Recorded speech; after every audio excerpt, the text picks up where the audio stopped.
주 안에서 사랑합니다. 저희가 파푸아뉴기니를 떠날 때면 저희 부족 형제들은 언제나 저를 끌어안고 목을 놓아 웁니다.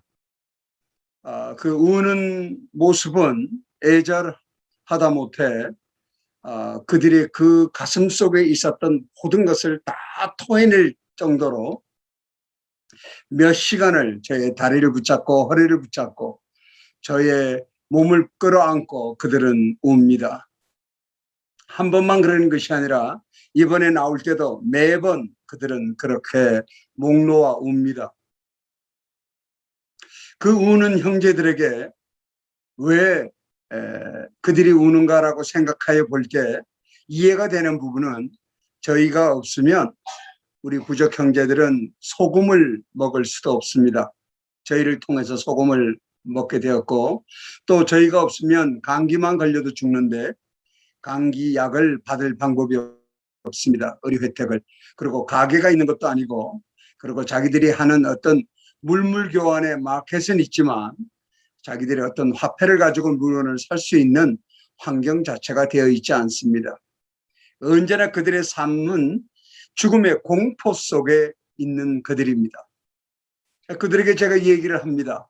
이번에 내가 나가면 여러 나라에서 예수 그리스도를 믿는 그리스도인을 만날 터인데 그들에게 너희들이 길이요 진리요 생명이신 예수 그리스도를 만남으로 말미암아 죽음의 공포 속에서 자유함을 얻는 구원의 감격을 아는 너희들의 그 심령 친정을 전하겠다고 말했습니다.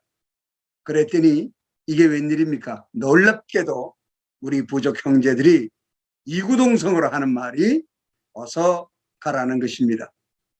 어서 가서 자기들이 이곳에 살아있다는 것과 자기들이 그리스도인이 되었다는 것과 그리고 자기들이 예수 그리스도와 함께 있는 구원받은 자라는 것을 가르쳐달라는 것입니다. 저는 오늘 새벽에 기도를 이 모임을 준비하면서 기도하면서 우리 그 부족 형제들의 그 심령을 제 가슴에 심령 속에 함께하면서 이 자리에 앉았습니다. 왜 제가 이 이야기로부터 시작하냐면 제가 30년 전에 처음으로 잊혀진 영혼에 대한 눈이 떴을 때 그 이전에 저희 미국 친구가 하나 있었는데 육군 대령이었습니다. 공군 대령이었습니다. 그런데 어느 날 갑자기 예편을 한다는 것입니다. 그가 그대로 있으면 별이 될 것이고 충분히 군대에서 30년 이상 지난 그 경력과 미래가 보장된 사람이었는데 갑자기 그만두고 떠난다는 겁니다. 그 떠나는 것이 왜 떠나느냐고 물었더니 하는 말이 그리스도의 양심으로 볼 때, 그리스도인의 양심으로 볼 때 이 미 정부와 아래서 내가 더 이상 일을 종사할 수 없다고 말하는 것입니다. 왜냐하면 그때 클린턴 정부가 군대 내에 영내에 동성연애를 인정하는 그 슬로건을 걸고 대통령이 당선되는 바로 당선 후 일주일 후였습니다. 그러면서 자기가 그리스도인의 양심으로 볼 때 지금 내가 그동안에 살아온 모든 경력이 중요한 것이 아니라 미래가 중요한 것이 아니라 내가 그 양심을 따라서 행동한다는 것입니다. 그러면서 그 친구는 A편을 했습니다. 제가 이번에 이제 7월에 미국 가게 되면 만나게 될 텐데 또 만나게 되는데 그 친구는 그렇게 그의 명예와 앞으로의 미래와 모든 삶을 뒤로 하고 오직 그리스도인의 양심을 따라 자기의 자유의지를 옮겨서 그는 예편을 했습니다. 그렇게 떠나버린 친구를 생각하면서 그때 제가 생각한 것이 그리스도인의 양심이라는 말이 한번 들을 때는 무언가 이해가 되는 듯하나 나에게 그는 어떻게 그리스도의 양심이라는 말로 그가 가지고 있는 그 의지를 선택을 하는 삶을 살아가는데 저는 그때 여의도에서 컴퓨터 사업을 하고 있을 터인데 그때 나는 하나님의 이름과 예수 그리스도의 공의를 위해서 내가 하는 사업이라든가 아니면 나에게 유익한 것을 포기할 수 있는가를 물어봤습니다. 내 스스로에게. 그런데 이미 그때는 제가 사업하면서 돈 맛을 알았고 저는 절대로 이 사업을 포기할 수 있는 능력이 없다는 것을 시인할 수밖에 없었습니다. 그러면서 늘 지금까지도 제 마음속에 언제나 자리 잡고 있는 말이 뭐냐면 그리스도인의 양심이 회복되어져야 된다. 그리스도인의 양심이 회복되어져야 한다. 그래야 나도 그리스도인다운 행동을 할 수 있다 하는 것을 지금까지도 저는 생각하고 있습니다.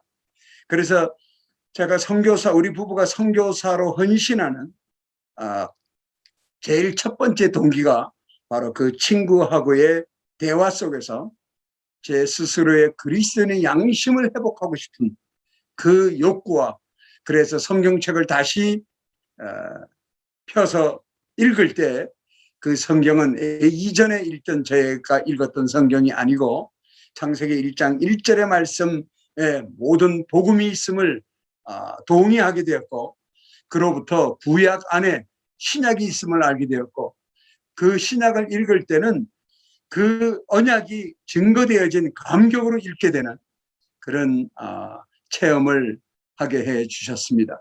그리고 1년이 지난 이후에 저는 선교사로 헌신하고 대한민국을 떠나는 그런 감당하기 어려운 결단을 하는 그런 은혜를 입은 사람입니다. 오늘 제가 나누고자 하는 이 제목은 그리스도의 정서라고 하는 것은 조나단 에드워즈의 Religious Affection이라고 하는 신앙과 정서라고 하는 책에 자주 사용되는 그 얘기고, 그 다음에 제가 결론으로 내리고자 하는 말씀은 그 책 안에 있던 것을 요약해서 조나단 에드워즈는 어떻게 우리의 그리스도인의 양심과 그것을 더 큰 의미의 정서를, 우리의 인격을 이렇게 말하고 있는 것으로 결론을 내리고자 합니다. 지금 오늘 주시는 말씀 고린도후서 13장 5절의 말씀을 보면 너희가 믿음에 있는가라고 질문합니다. 제가 그때 친구를 헤어지면서 가졌던 궁금증이, 저 친구가 영어 성경을 볼 것이고 나는 한글 성경을 보는데 무엇이 성경이 다르길래 그는 그리스도인의 양심이라는 것을 얘기하며 행동하고 나에게는 양심이 없다는 것을 알게 되었어요. 제가 왜 없다고 표현을 하냐면, 사업을 하다 보면 여기 선교사님이나 목사님 중에서도 사업을 해보신 분이 계시겠는데 계약 금액이 크면 클수록 나에게 요구하는 악한 조건이 많습니다.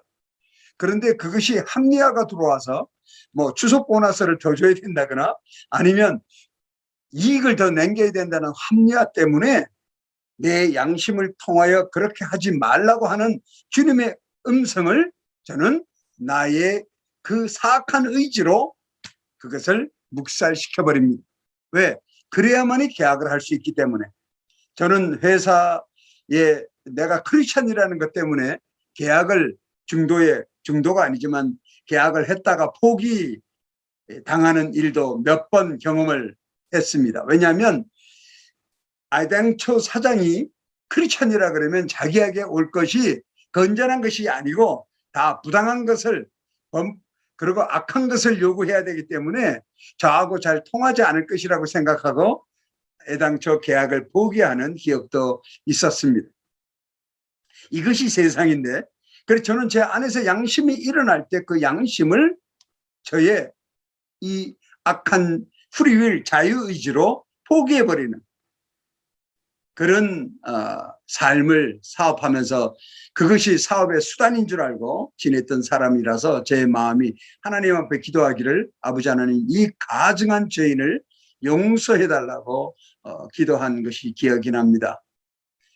그러고 나서 선교사로 갔을 때 부족에서 놀라운 일이 일어나는데, 아마 여러분도 저와 나라가 다르고 문화가 다르고 언어가 다르기 때문에 각 지역마다 하나님께서 다이나믹하게 역사하시기 때문에 다 다르리라고 생각합니다. 그런데 파푸아뉴기니에서 제가 그동안에 유익이었다고 하는 것이 하나 있다면 첫 번째는 뭐냐면 죄의 본질을 알게 되었다는 것입니다. 왜냐하면 우리 부족 형제들은 죄라는 단어가 없습니다. 그래서 죄의식이 없습니다. 죄의식이 없는 삶이 어떨까? 조금만 묵상해 보면 우리가 바로 알 수 있는 것이 소돔과 고모라 때가 이러하지 않았겠는가? 또 노아의 방주 때 하나님께서 물로 벌하지 않은 심판하지 않으면 안 되는 상황이 이러지 않았을까라고 생각할 만큼 우리 부족 형제들은 동물적 근성으로 살아갑니다. 그야말로 짐승처럼 어떻게 보면 그 삶은 동물적 근성인데 거기에 인간이 가지고 있는 하나님이 남겨주신 그 지정의의 악한 부분만을 갖고 있기 때문에 그들이 더 사악하게 그들은 살아갑니다. 그래서 돼지를 3마리만 주면 여자를 찾는 것이 문제가 아니라 그들의 삶 자체는 윤리, 도덕도 존재하지 않습니다. 그냥 자기가 육신의 욕구대로 그들은 정글 속에서 그렇게 살아갑니다. 13살, 14살 첫 번째 초경이 지나가면 그 자매들은 전부 다 돼지 3마리에 팔려갈 뿐만 아니라 자기가 첫 번 정글에 가서 한 3, 4개월 있다 돌아오면 자기가 낳은 아이가 남편이 누구인지, 남자가 누구인지도 기억하지 못합니다. 그러면 아버지가 그 아이를 들고 마을의 모든 남자하고 얼굴을 비교합니다.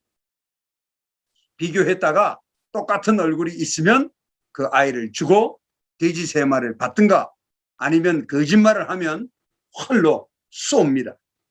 그렇게 해서 그들은 가족 간의 전쟁도 일어나고 싸움도 일어나고 부족 간의 전쟁도 지금도 일어나는 사람들입니다. 죄송합니다. 그런 삶 속에 살아가는 그들을 바라보면서 제가 부족에 사역하면서 얻은 큰 유익은 그들의 죄성 속에서 나의 죄를 발견할 수 있었다는 것입니다. 내 속에 내재되어 있는 정말 육체에 내재되어 있는 본능의 죄가 나에게도 전혀 부족 형제와 다름없이 문화에서 좀 다른 건 있지만 내적인 죄성이 있다는 것을 시인하지 않으면 안 되는 첫 번째 유익이 있었고, 두 번째 유익은 뭐냐면 아마 우리 선교사님들도 다 공감을 할 텐데 내가 가지고 있던 한국의 문화와 도덕, 나도 모르게 내 몸속에 스며들어버린 유교적인 생각들, 삶 이런 것들이 선교지에서는 아무런 도움이 되지 않는다는 것을 알게 해주셨습니다.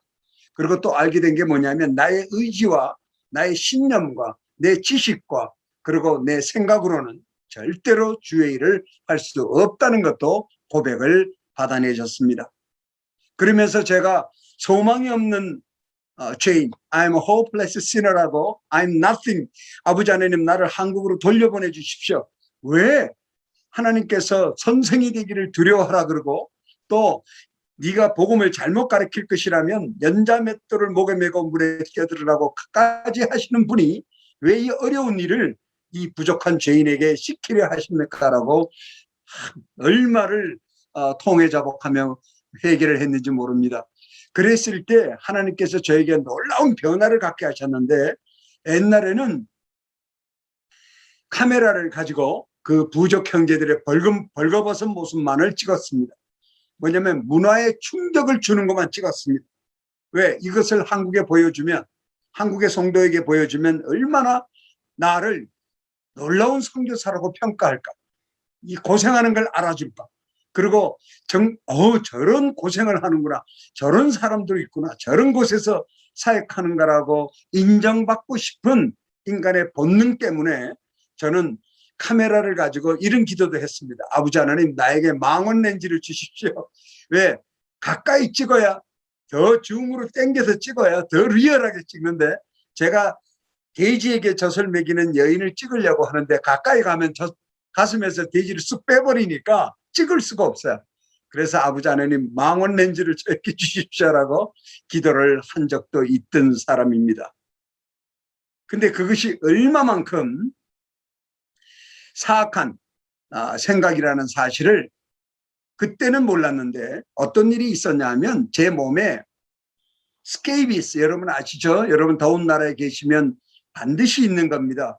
그 오음이라고 하는 스케이비스가 제 몸을 온몸을 모르고 그들을 갖다가 악수하고 막 이렇게 끌어안았기 때문에 제 몸에 옮아서 저희 부부가 견딜 수 없게 가려울 때 그 블리치 낙스라고 그러죠. 낙스를 가지고 제 소음에다 묻혀가지고 이렇게 제 몸을 닦아야 그날 잠을 그래도 조금 몇 시간 잘 수 있는 상태로. 왜냐하면 정글에는 지금도 그 스케이비스 때문에 여인들이 죽습니다.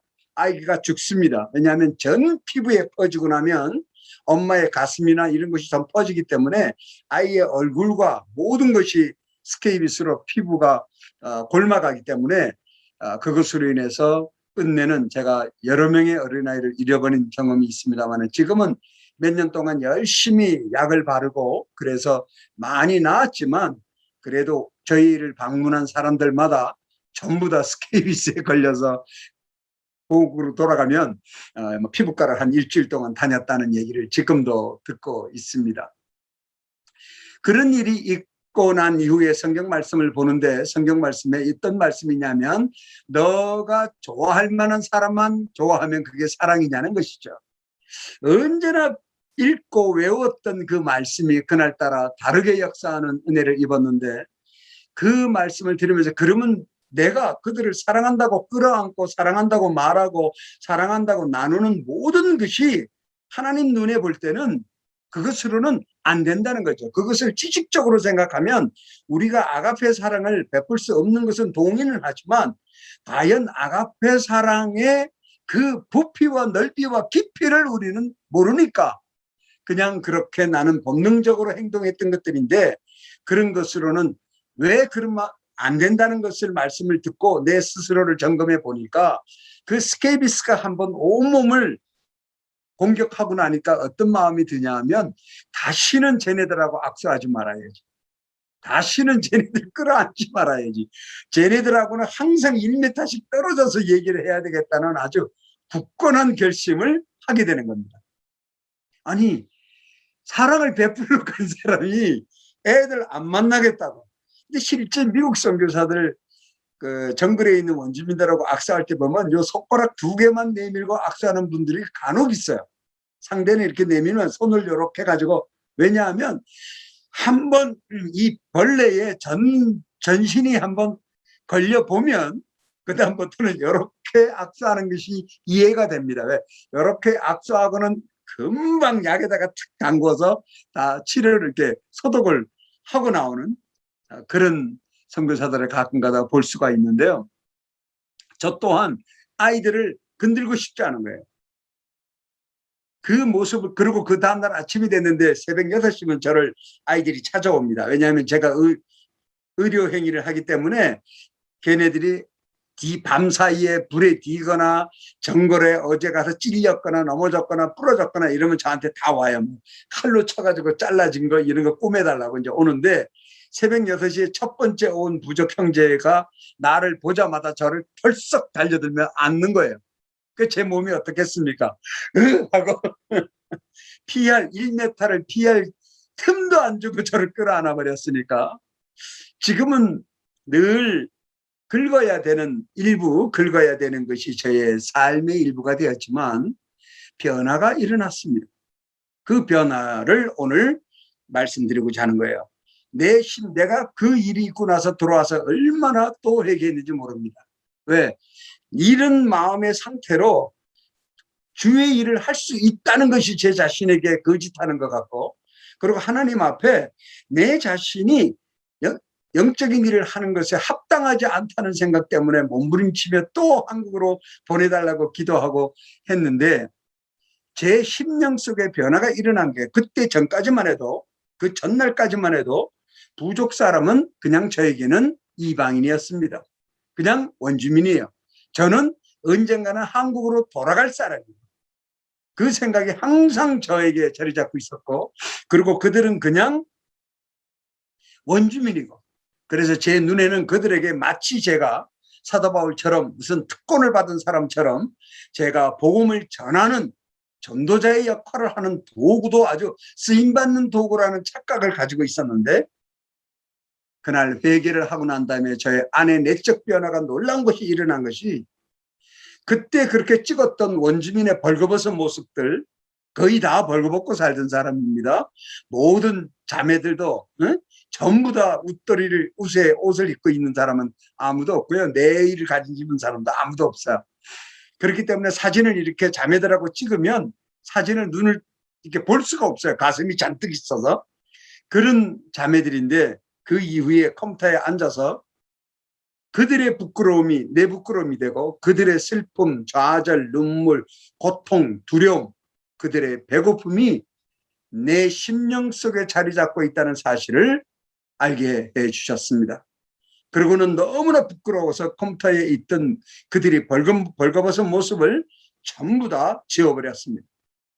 그래도 여러분이 만일에 제 영상을 보실 기회가 있다면 거기에 나타나는 형제를 그런 정도만 뭐 어떤 할머니 같은 경우는 이제 원체 할머니시니까 제가 그 사진을 보여드리긴 합니다만 그 사진까지도 제가 미국이나 유럽에 가서는 절대로 보여줄 수 없는 그런 사진입니다만은 한국 문화에서는 그래도 조금 양해가 되니까 제가 그것을 보여드리고 있는 상태인데요. 저의 변화가 있었습니다. 근데 놀라운 것은 그 변화가 있고 난 뒤에 우리 부족 형제가 변화가 일어납니다. 어떤 변화냐면 복음을 전할 때 언어를 배울 때도 반드시 필요한 것이 문화 분석을 하셔야 되는데 문화를 모르면 절대로 언어를 그들처럼 습득할 수가 없습니다. 왜냐하면 문화를 모르면 무엇을 알지 못하느냐 하면 이디엄, 수거를 알지 못합니다. 수거를 모르면 그들하고 충분히 복음을 전하는 데 방해가 됩니다. 그리고 이해력이 떨어집니다. 그래서 선교사가 이렇게 얘기하는 것을 그들이 들을 때는 마치 로봇가 얘기하는 것처럼 들리고 충분히 삶에 녹아져 있는 수거로 소통이 되지 않기 때문에 뜻을 전달받는데 어려움이 있습니다. 그래서 반드시 문화 분석을 철두철미하게 하는데 이 문화 분석에 정치, 경제, 사회, 문화 전반적인 것을 다 하지만 무엇에 대해서도 반드시 해야 되냐면 영적 문화 분석을 해야 됩니다. 그래서 그들은 어떤 신을 믿고 있으며 그리고 그들이 밭을 가꿀 때 거기에는 어떠한 신을 동원해서 하는 것이며 고구마를 먹고 안 먹는 것을 구분한다거나 우리 부족 같은 경우는 그런 것들은 어떤 신을 의지해서 사는지에 대한 그리고 그 신의 성품과 능력을 전부 다 분석합니다. 그것을 분석하는 이유는 그 분석을 해야만 예화를 들어서 쉽게 왜냐하면 부족 언어가 상당히 단어에 많은 단어를 갖고 있지 않죠. 은혜라는 단어도 없고 용서라는 단어도 없고 죄라는 단어도 없는 성경에 중요한 단어들이 없기 때문에 그들의 삶 속에서 문화를 알고 정확하게 그것을 전해줘야 되기 때문에 그런 문화를 모르면 잘못 예화를 들어서 전혀 다른 결과를 낳게 되는 그 혼합주의의 열매를 낳게 되는 위험을 빠지게 되는데 그래서 언어를 습득하는 데 필요한 것이 문화인 것처럼 복음을 전하는 데도 문화를 정확하게 알아야 되고 그 다음에 이 그들의 문화는 영적 문화는 절대로 그들이 먼저 말하지 않는다는 데 어려움이 있습니다. 왜? 죽음의 공포를 가지고 있거든요. 우리는 복음은 영적인 문제이기 때문에 분명하게 우리의 적은 사단이기 때문에 분명하게 그들이 가지고 있는 영적 두려움은 우리에게 공개하지 않는다는 제가 확신이 있습니다. 그래서 제가 단기 선교 다녀온 분들한테 너희들이 단기 선교를 아무리 여러 번 간다 해도 어떤 사람이 너에게 영적 두려움을 말하는 경험이 있느냐? 왜 그들이 말하지 않느냐면 너희들이 왔다가 떠날 사람이라는 걸 알기 때문에 말하지 않는 것이죠. 그래서 아무런 도움이 되지 않는 그 죽음의 공포를 24시간 갖고 있는 삶을 사는 우리 부족 형제들이 저를 만났다고 해서 그 상금아와 마살라에 대해서 얘기하지 않는 것은 당연합니다. 그런데 제가 해결을 하고 저의 인격이 변화가 되었을 때 그리고 제가 그것에 대한 모든 것을 지우고 하나님께 용서를 구하고 내 심령의 변화가 일어났을 때 그들이 과거에는 그냥 원주민이요 이방인이었는데 그들이 내 형제요 자매라고 하는 것을 고백하는 그 고백이 있고 난 이후에 제가 시키지도 않았는데 부족 형제들이 나한테 와서 가장 놀라운 것이 여인들, 우리 부족 사람들은 그 여인들의 부부간의 문제나 부부병, 여인병에 대해서는 절대로 말하지 않습니다. 우리 부족형 여인들의 80%가 인질에 걸려 있고, 그리고 에이즈도 있고, 모든 사람들이, 왜냐하면 그대로 더러운 곳에서 사는 사람들하고 목욕도 잘 안 하기 때문에 평생 이를 닦지 않은 사람들도 있습니다. 상당수가. 목욕을 뭐 몇 달 동안 안 한 사람이 더 많을 정도로, 그러니 당연히 병이 많죠. 그래서 80% 가까이 여인이나 모든 청년들이 다 인질에 걸려 있고, 인질에 걸려 있는 그 아주 심한 5년 기간 안에도 아이를 둘이나 낳는, 끊임없이 아이를 낳을 수밖에 없어요. 왜냐하면 여자의 인격과 의지는 아무것도 필요가 없어요. 그냥 남자에게 팔려온, 돼지 3마리에게 팔려온 짐승과 같은 존재이기 때문에 그냥 끊임없이 아기를 낳습니다. 그래서 제가 한번 하얀 사람은 그런 피임 기구도 있고 피임약이 있다고 했더니 그거 구해달라고 여인들이 그냥 올 때마다 얘기합니다. 근데 그 안 해주는 이유는, 한 번은 그 피임 기구를 구해서 줬더니, 남자애들을 줬더니 이거를 씻어가면서 더 나쁜 짓을 해요. 그래서 그렇게 하고 바로 그냥 그것을 끊어버리고 아무것도 그들에게 주지 않습니다. 그들이 가지고 있는 아기를 상대 다른 여자가 가지면은 자기는 죽어야 되니까, 아니면 두드려 맞아야 되니까, 그런 두려움이 어떻게 보면 그런 것을 조금 절제하게 만드는 역할을 더 하기 때문에 그 나눠주던 것도 전부 다 중지했습니다.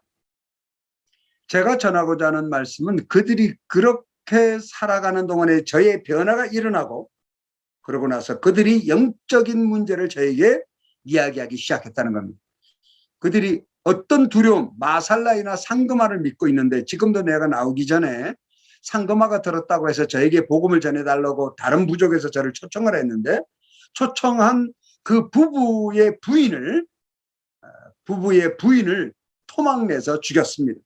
왜냐하면 무당이 그 상금아가 들어있다고 그렇게 지적을 하니까, 아직도 복음을 그 부족은 들어본 적이 없으니까 거의 99.9%가 다 상금아를 믿죠. 거의 100%가.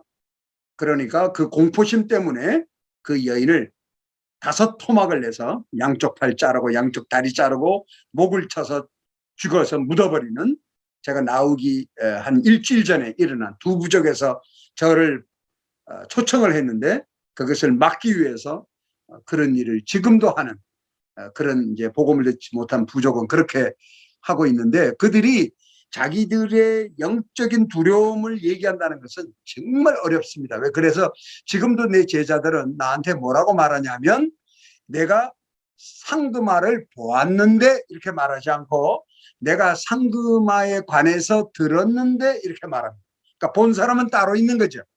그렇게 해서 자기가 직접적으로 보지 않고 들었다고 말을 함으로 인해서 자기를 보호하려고 하는 그런 죽음의 공포 속에 있다는 사실을 깊이 인식하게 되었고, 그들의 영적인 문제와 가정, 그 남자의 집이라는 것을 지어놓고 하는 그 행위라고 하는 것은, 제가 설마 이런 공적인 자리에서 얘기를 할 수 없을 만큼 부족 형제들이 하는 일은 타락의 극치를 이루는 일을 합니다. 그런 것들을 자기들 스스로 나에게 이야기하기 시작함으로 인해서 제가 복음을 전할 때 그들의 영적 문제를 정확하게 지적해서 복음을 전할 수 있게 되고, 오늘과 같은 그들이 구원받고 저를 기쁨으로 불편함을 뒤로하고 저를 내보내주는 그런 결단을 할 수 있는 변화된 인격, 그리스도인의 양심이 회복된 참된 그리스도인이 되었다고 저는 확신합니다. 제가 오늘 드리고 싶은 말씀은, 너희가 믿음에 있는가는, 이 믿음은 여러분이 아시다시피 believe가 아니고 faith입니다. 제가 언어학을 공부하고 그리고 성경을 번역을 지금 로마서까지 끝낸 상태에서 제 마음속 확신이 가진 건 뭐냐면, 한국 언어에 모순이 있어요. 무슨 모순이 있냐면, 한국 언어가 이거 언어적인 문제입니다. 그래서 한국 성경을 번역할 때 이런 어려움이 있구나 하는 것을 발견한 것이, 믿음이라고는 believe는 믿음이라고 번역을 해놓고 그 다음에 faith에 대해서는 이것을 성경에 있는 것처럼 의지라고 번역하기에는 너무 인간의 그 의지가 들어가는 거니까 그것은 복음적이지 않다 싶으니까 믿음이라는 단어로 전부 다 번역하지 않았나 하는 것을 짐작해 봅니다. 그래서 구약의 여러분이 영어 성경을 보시면 어떤 영어 성경도 구약에도 faith라는 말이 정말 많습니다. 세례 보면 거의 100몇 개가 있는데 구약에는 한마디도 믿음이라는 단어 자체가 없어요. 거기는 어떤 것으로 그 faith가 구분되어 있냐면 뭐 충성, 신실 이런 것으로 번역되어 있고 신약에는 뭐로 번역되어 있냐면 전부 믿음으로 되어 있습니다. 그러니까 지금 여기 나타나는 너희가 믿음에 있는가라는 믿음은 어디에 가는 것이냐면 faith를 얘기하는 것이지 believe를 얘기하는 것이 아닙니다. 제가 영어를 써서 죄송한데요. 여러분의 동의가 있으리라고 생각합니다. I believe Jesus Christ as my Savior. 이것이 문장으로는 맞습니다. I believe Jesus Christ as my Savior. 문장으로는 틀린 것이 없습니다. 그러나 이것은 복음은 아닙니다. 복음은 무엇이냐면 I believe Jesus Christ as my Savior by faith. 왜? believe는 우리의 자유의지인데 우리가 지정의나 우리의 인간 본능 자체가 죄성을 가지고 있기 때문에 우리로 나오는 이 프리윌이 성경에서 우리에게 가르쳐 주시는 이 자유의지가 행하는 모든 것이 하나님이 말씀하시는 그 일이 아니에요. 그래서 이것을 할 수 있는 이 자유의지로 행하는 모든 것이 뭐냐면 종교생활입니다. 우리는 본능적으로 성경에도 말한 것처럼 우리 죄인이 할 수 있는 것이 바벨탑 쌓는 일 외에는 할 수 없는 것처럼 우리로부터 할 수 있는 자유의지를 동원해서 할 수 있는 것은 오직 종교행위 위에는 할 수 있는 것이 없습니다. 근데 종교적으로 접근하게 되면 위험성이 뭐냐면 신비주의로 빠질 것이고 신비주의로 빠지면 그는 구원받지 못합니다. 지금 이 본문에 보면 너희 자신을 시험하라는 것입니다. 너희 자신을 확증해야 된다는 겁니다. 확증이라는 이 말은 저는 바로 욥의 고백과 동일하다고 생각하는데 욥이 그동안에 귀로만 듣던 하나님을 이 말은 뭐냐면 그 자기의 지식과 경험과 전통으로만 알고 있던 하나님을 이제는 눈으로 보았다고 얘기합니다. 이것이 바로 자기 자신의 확증되어진 것입니다. 하나님을 본 것처럼 영이신 하나님을 볼 수가 없는데 본 것처럼 확증할 수 있는 믿음의 자리에 가는 것이 바로 믿음인데 이 faith라고 하는 이 faith의 명사니까 이 명사는 어떤 구성 요소를 갖고 있다는 것을 우리는 알 수 있습니다.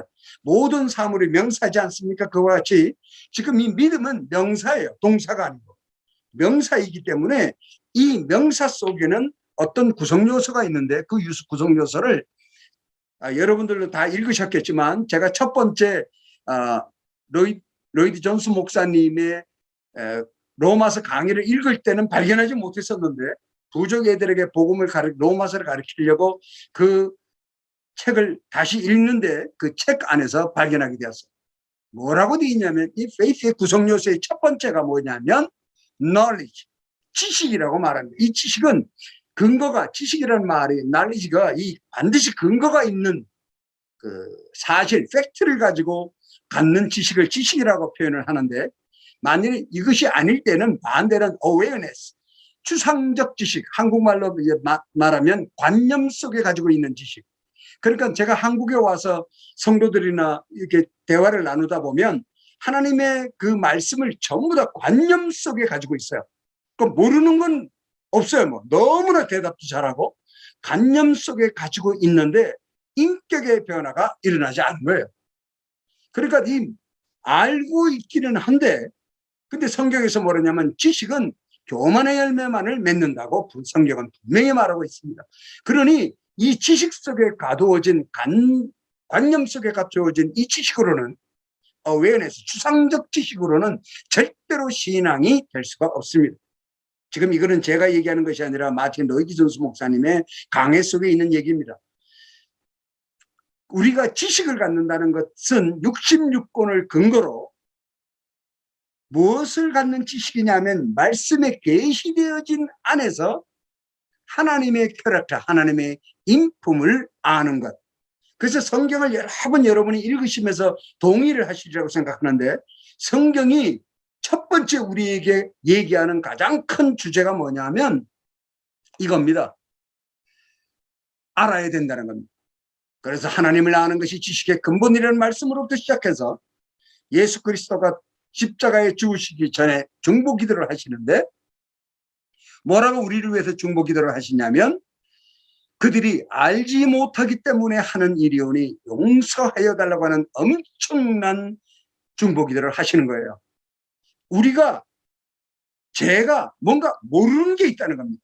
예수 그리스도의 그 열정의 심정으로 바라볼 때, 그때 살아있는 모든 유대인과 로마인, 앞으로 태어날 우리를 바라볼 때 너희들이 모르는 게 있다고 얘기하는 것입니다. 반드시 알아야 된다. 그리고 성경을 다시 쭉 읽어보시면 알아야 된다는 것이 첫 번째 주제입니다. 너무나 구약과 신약에 가득 차 있다는 사실을 알 수 있어요. 그것은 하나님을 알아야 된다. 하나님의 삼위일체 하나님의 그 캐릭터를 아는 것이 모든 것의 시작이라는 것을 성경은 얘기하고 있습니다. 그래서 첫 번째 요소가 난리지. 그리고 두 번째는 너무나도 감사하게 이 첫 번째 얘기하시는 이 부분이 산상수훈의 5장 3절의 말씀하고 동일한데, 산상수훈의 5장 3절의 말씀에 심령이 가난한 자는 복이 있다는 이 말씀이 바로 하나님을 아는 자는 복이 있나니라는 말씀입니다. 그래서 하나님을 아는 것으로부터 모든 것을 시작하는데, 그 알게 되면 4절에 애통한 자가 된다고 말합니다. 애통한 심령이 된다는 것은 로고스인 하나님의 말씀이 그 하나님의 말씀을 알므로 인해서 하나님의 캐릭터 앞에서 우리는 레마의 변화된 인격으로 변한다는 거죠. 그래서 회개가 일어나는 거죠. 회개가 일어나는 능력을 말씀이 가지고 있습니다. 그래서 예수 그리스도를 만났을 때 제자가 엎어져서 내가 죽게 되었사오니 나에서 떠나달라고 하는 것은 아주 당연한 반응입니다. 우리가 하나님을 직접 대할 수 없기 때문에, 대하면 우리는 죽는 자들이기 때문에 우리에게 중재자가 필요하고 우리가 예수 그리스도가 필요한 것은 당연한 것입니다. 두 번, 하나님을 알면 이 로이드 존스 목사님이 뭐라 그러냐면 assent, 동의가 일어난다는 겁니다.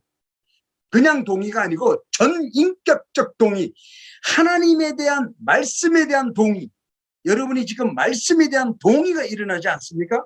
이 동의는 저는 묵상하면서 성경 속에 이런 말씀을 찾은 것이 하나 있는데, 그것이 뭐냐면 베드로의 고백입니다.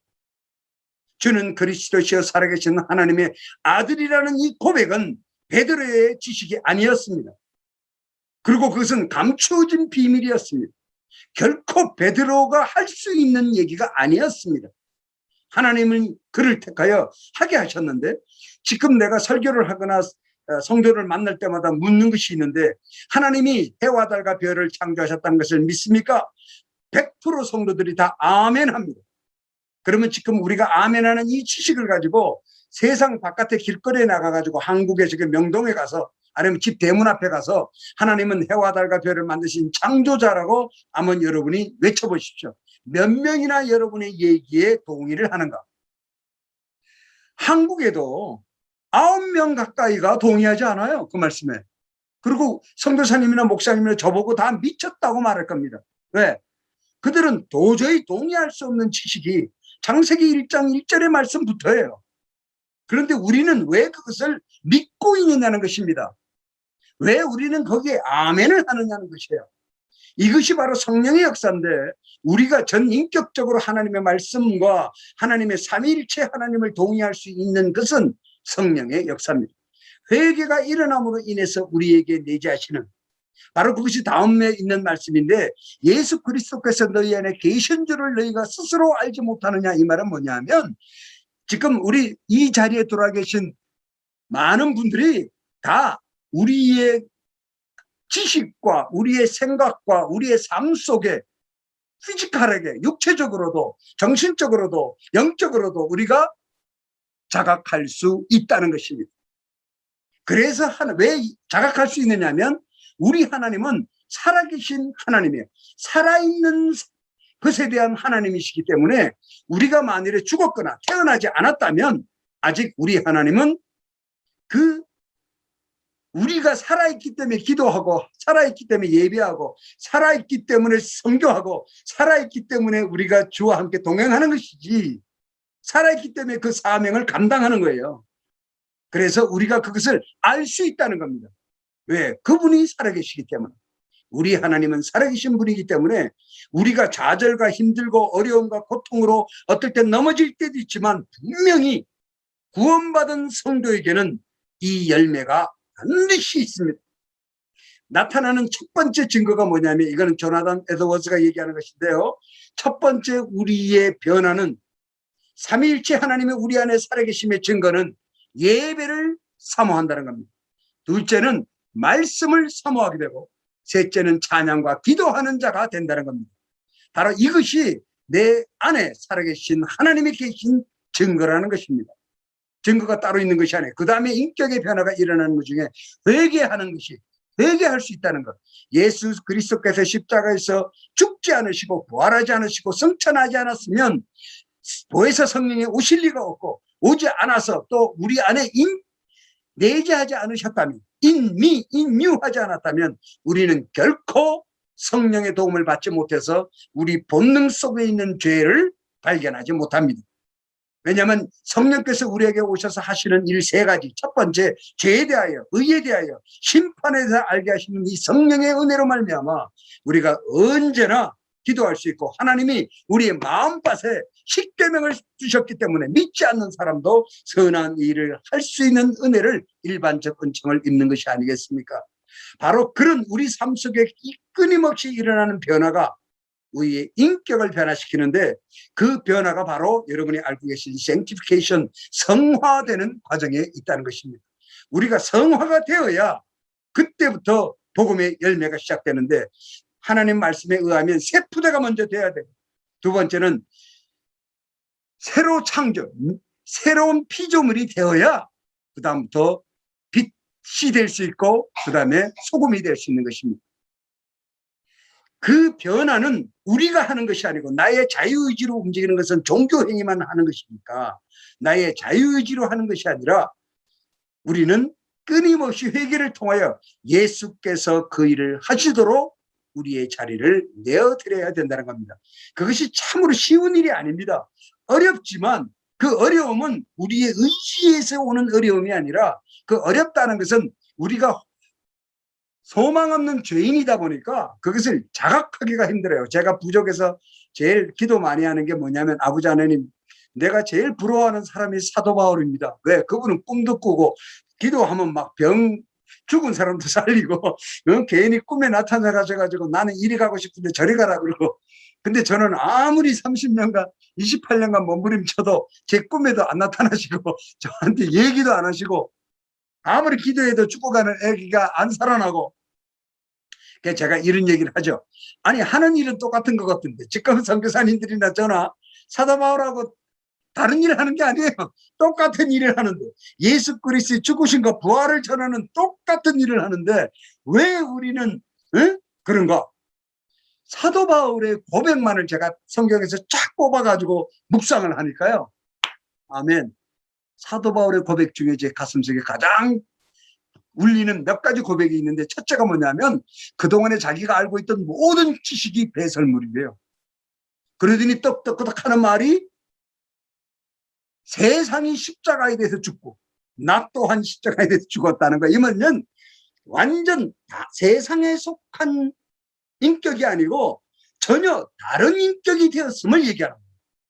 전혀 회개하는 것도 보니까 겸손해서 내가 사도보다 작은 자, 성도보다 작은 자 그러더니 괴수의 우두머리 그러더니 나중에는 뭐라고 하냐면 본능 속에 있는 죄까지 끄집어내서 공고한 자라고까지 얘기하는 그래서 매일 죽는 자라고 내가 죽어야만이 예수가 산다고 하는 엄청난 고백을 하더니 나중에는 인격이 바뀌어갖고 하시는 말씀이 부끄럽지 않다는 거예요. 이 복음이. I'm not ashamed the gospel.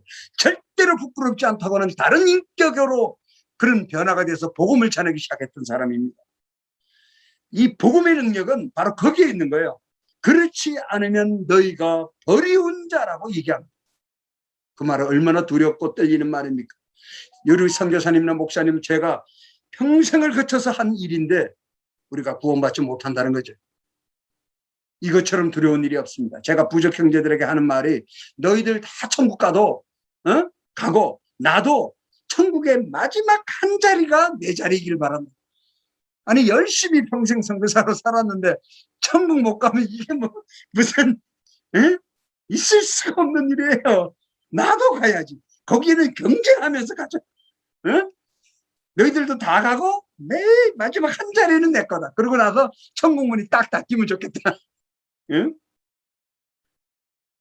사랑하는 성도 여러분, 목사님과 선교사 여러분, 동료 여러분, 제가 서두에 말씀드린 것처럼 제가 가장 은혜를 입은 것은 내 정체성을 부족해서 발견할 수 있었다는 거예요. 내가 얼마만큼 부족한 죄인이라는 사실을. 그리고 두 번째 알게 된 것은 나를 통해서 복음이 전해지는 것이 아니라, 옛날에는 나를 통해서 복음이 전해진다고 생각하고 갔어요. 그런데 지금은 제 간증이 바뀌었습니다. 하나님이 나를 통해서 부족 형제에게 복음을 전하셔서, 왜? 부족 형제를 사랑하니까. 그러나 부족 형제를 통해서 나에게 하나님을 아는 축복을 허락하셨어요. 그래서 하나님이 누구시고 나는 하나님을 압니다라고 담대히 얘기할 수 있는 제 인격을 송두리째 변화시키는 은혜를 입게 하셨습니다. 그래서 결국은 하나님의 복음을 전하는 것이 얼마만큼 특권인지를 알게 하시는 삶을 누리게 하셨어요. 왜냐하면 한 가지만 보면, 갈라디아서 4장 19절에 보면 그리스도의 형상이 이르기까지 그 성화가 일어난다고 그랬습니다. 그러니까 우리의 하나님의 목적은, 십자가에서 죽으시고 부활하신 목적은 우리를 하여금 이미지 오브 갓, 하나님의 형상, 그리스도의 형상이 회복되어지는 그 삶을 누리게 하기 위한 것이라는 사실을 우리는 아멘으로 알 수 있어요. 그 기쁨과 그 감격과 그 겸손과 그 온유로 주의 일을 하는 겁니다. 나의 의지와 신념으로 하면 여러분은 바로 힘들어지고 고갈됩니다. 왜? 우리는 육체가 한계가 있고 우리의 정신세계도 한계가, 죄성을 가진 한계를 가지고 있기 때문에 바로 무너지고 사단의 공격을 절대로 이길 수가 없어요. 그래서 바로 말씀인 그 마셔도 결코 목마르지 않는 그 하나님의 우물물, 그 말씀과 함께 여러분의 삶이 이루어지길 바라고요. 마지막으로 조나단 에드워드가 얘기했던 정서의 두 가지를 나누면서 얘기를 마칠까 합니다. 빨리 좀 말씀을 드릴게요. 첫째, 정서에는, 우리 인간의 정서에는 두 가지로 구분할 수 있는데, 하나는 거짓 정서가 있다. 이게 지금 한국 교회나 전 세계 교회가 동일한 문제점을 가지고 있는 건데요. 뭐냐면 제가 읽겠습니다. 그대로. 거짓 정서에 몰입하는 외식자들이 겉으로는 더 은혜롭고 거룩하게 보인다. 왜? 의지적으로 자기의 신념과 의지로, 자유의지로 종교 생활하기 때문에 남들이 볼 때 더 잘하는 것처럼 보이고, 더 믿음 있어 보이고, 더 은혜롭고 거룩하게 보이는 것이 이 세상이라는 겁니다.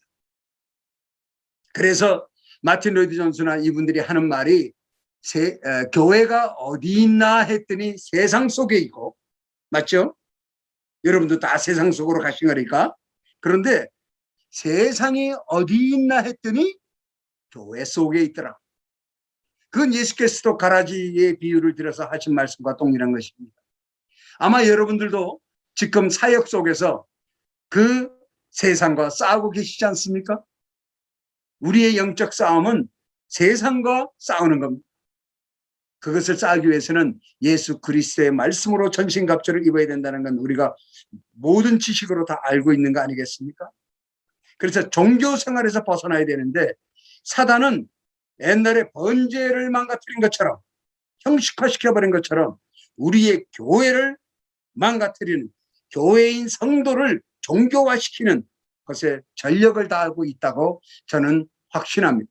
그래서 그 종교 생활을 할 때 만족감을 느끼고 자기가 한 40일 금식 기도에 만족감이 있고 그리고 자기가 하는 행위에 그것이 자족하는 그 종교에 머무르는 삶 속에 빠져 있는 성도들을 한국에서 제가 많이 만나는 기회를 갖고 있습니다. 그런데 이분이 얘기하는 것 중에 참으로 은혜롭고 거룩한 정서는 그러니까 여러분이 만일에 회개하고 변화가 일어났다면 삶에서 아름다운 대칭과 균형을 보인다고 말합니다. 그건 뭐냐면 옳고 그름에 대한 다른 생각에 대한 문화에 대한 그 부분에 대해서 균형감을 가지고 사랑을 가지고 그들을 대할 수 있다는 겁니다. 그래야만이 복음을 전할 수가 있어요. 상대를 전적으로 무시하면서 그러니까 different is not wrong. different is not wrong. different is just different. 그냥 다를 뿐이라고 하는 이 생각으로 그들을 균형을 가질 수 있는 것은 바로 회개한 자에게 일어나는 성령의 도움으로 일어나는 은혜로운 거룩한 정서를 가졌을 때 가능하다는 겁니다. 그리고 또 거룩한 정서는 반드시 성품의 변화를 가져오며 겸손하게 한다고 말했습니다. 말씀의 최고의 열매가 뭐냐면 겸손인데 겸손을 떠는 것이 아니라 내가 많이 가졌음을 겸손을 보이거나 많이 아는 것을 겸손을 보이는 것은 어떻게 하면 겸손을 떠는 모습일 수도 있는데 성경에서 말하는 성경의 열매인 이 겸손은 삼위일체 하나님 앞에 내가 서서 나의 인격을 비추어 볼 때 삼위일체 하나님의 거룩함과 전능하심 그리고 그분의 모든 성품 앞에 섰을 때 내가 전인격적으로 동의하는 왜 내가 정말 부족한 죄인이라는 것을 동의하는 겸손입니다. 그러니까 세상의 것으로 물질이나 이런 것의 겸손이 아니라 바로 하나님 앞에 섰을 때 내가 얼마만큼 부족한 죄인인 것을 전인격적으로 동의하는 겸손. 그것이 그리스도인의 참된 열매라고 성경은 얘기하고 있습니다. 마지막으로 은혜로운 정서는 그리스도인의 성품인 사랑과 그러니까 사랑을 행하는 것이 아니고 하나님의 말씀은 행하는 것이 아니라는 거 알고 계시죠? 하나님의 말씀은 행하는 것이 아니라 하나님의 말씀은 누리는 것입니다. 내 변화에 의해서 누리는데 사랑장도 누리고 온유, 산상수훈의 심령이 온유한 자는 그 온유도 누리고 왜? 예수 그리스도가 온유하신 분이기 때문에 예수가 우리 안에 계시기 때문에 온유를 누리는 겁니다. 온유함과 고요함과 용서와 자비의 정신을 촉진시킨다. 우리로 하여금 증진시킨다. 과거에는 그렇지 않던 우리가 그리스도의 인격이라는 것은 예수 그리스도의 죽음과 부활 때문에 우리에게 내재하신 그 하나님으로 말미암아 그런 삶을 살아서 아름다운 균형과 대칭을 이루는 것이 그리스도인의 인격이라는 겁니다. 거룩한 정서는 반드시 실천신앙, 신앙의 열매를 맺게 한다. 복음의 열매를 맺게 한다. 이런 뜻입니다. 반드시 그러니까 여러분의 삶 속에 내 삶 속에서 성령의 열매가 있는가? 부활의 열매가 있는가? 사도 바울은 예수 그리스도의 부활의 열매를 눈으로 체험하면서 복음을 전한 사람입니다. 첫 번째가 말씀을 쭉 보면 직접 말씀은 하지 않지만 사도 바울의 사역을 계속 이렇게 보다 보면 이분이 참 부활에 감격하였을 것이라고 하는 부분이 뭐냐면 여러분이 다 아시는 것처럼 사마리아인과 유대인들이 한 자리에서 한 시내각에서 예배를 보는 장면서부터 그들이 같이 허깅하고 그리고 같은 음식을 먹는 다른 문화권에 있는 사람들이 모이는 화합하는 화해하는 회복되는 이것은 정치 경제 사회 어떠한 것으로도 인간 사회에 있는 이것을 회복할 방법이 없어요. 그러나 예수 그리스도의 십자가의 죽음과 부활을만 가리킨 사도 바울의 입장에서 그들의 그런 화해와 변화를 바라보고 그가 얼마나 감격하였을까 하는 것을 짐작할 수 있습니다. 바로 여러분의 삶 속에 어려움이 있습니까? 당연히 있습니다. 왜? 우리의 적이 사단이기 때문에 여러분을 아프게 할 것이고 궁핍하게 할 것이고 특히 인간을 대한 영적인 문제이기 때문에 많은 인간과의 관계에 있어서 많은 어려움을 당하실 때도 있을 터인데 그 모든 곳의 해결 방법은 하나님하고 여러분이 회개함으로 인해서 그리스도인의 정서를 회복하는 것입니다. 그 회복하면 그다음부터는 여러분은 어떤 마음을 갖게 되시냐면 내가 하였다고 고백하지 못하는, 바로 성령께서 하셨다는, 하나님이 하나님의 일을 하셨군요라고, God is God, 하나님은 하나님이라고 고백하는 그 감격을 누리시리라고 저는 확신합니다. 기도하겠습니다. 아버지 하나님 감사합니다. 전 세계에 하나님께서 열정을 허락해 주셔서 보내신 선교사님을 위하여 기도합니다. 선교사님들의 심령의 열정이 예수 그리스도의 십자가에 기꺼이 우리를 위해 죽으시겠다는 그 패션인 것을 확신합니다. 아버지 하나님 심령에 주신 그 열정으로 말미암아 언제나 복음을 사모하게 하시고 말씀을 사모하며 말씀 속에서 살아계신 하나님을 만나 그 인격과 더불어 변화된 인격으로 살아있는 복음을 전하는 주님이 일꾼이 될 수 있도록 인도하여 주시고 선교사 한 분 한 분 그리고 그 가정이 그리스도인의 정서로 변화되는 거룩한 정서 안에서 살아계신 하나님을 만날 수 있도록 축복하시고 인도하여 주시옵소서. 감사드리고 예수 그리스도의 이름으로 기도드렸사옵나이다. 아멘. 거룩하신 아버지 하나님 참으로 감사합니다. 우리가 죄인 되었을 때 아버지께서 십자가의 보혈로 구원하여 주시고 자녀 삼으시고 아버지를 거룩하다고 고백할 수 있는 특권과 사랑을, 그 긍휼을 허락하시니 감사합니다. 아버지 하나님 참으로 하나님께서 택하시고 하나님께서 쓰기를 원하시는 세계 방방곡곡에 보내진 많은 하나님의 일꾼들, 선교사님과 목사님들을 위하여 기도합니다. 그리고 그 가정과 그 사역 위에 하나님의 그 성령의 역사가 일어나기를 원하며 기도하오니 아버지 하나님 들어 응답하여 주시옵소서. 아멘. 아버지 하나님 그 사역에 어려움이 있다면 성령께서 질서를 잡아주시고, 아버지는 질병 가운데 있다면 하나님께서 용서하시고 아버지 하나님 그 죄를 사하여 주셔서 건강을 회복하게 하여 주시고, 아버지 하나님 경제적으로나 아니면 모든 어려운 인간관계에 어려움이 있다면 회복에 하나님께서 역사하셔서 강권적으로 역사하사 아버지 하나님 선교사님의 모든 삶들을 아버지 하나님 질서를 잡게 하시고 복음의 질서 가운데서 회복될 수 있도록 인도하시고 역사하여 주시옵소서. 아멘. 지금은 우리 주 예수 그리스도의 은혜와 독생자 예수 그리스도를 보내주신 하나님의 무한하신 사랑과 날마다 우리를 보호 인도하시는 성령님의 내재 교통하심이 이 시간 참으로 그리스도인의 정서를, 거룩한 정서를 회복하기를 원하는 주님의 귀한 일꾼들의 머리머리 위와 그리고 사역지의 성도들과 그리고 가족과 그리고 그 사역 위에 영원토록 함께 하시기를 축원하옵나이다.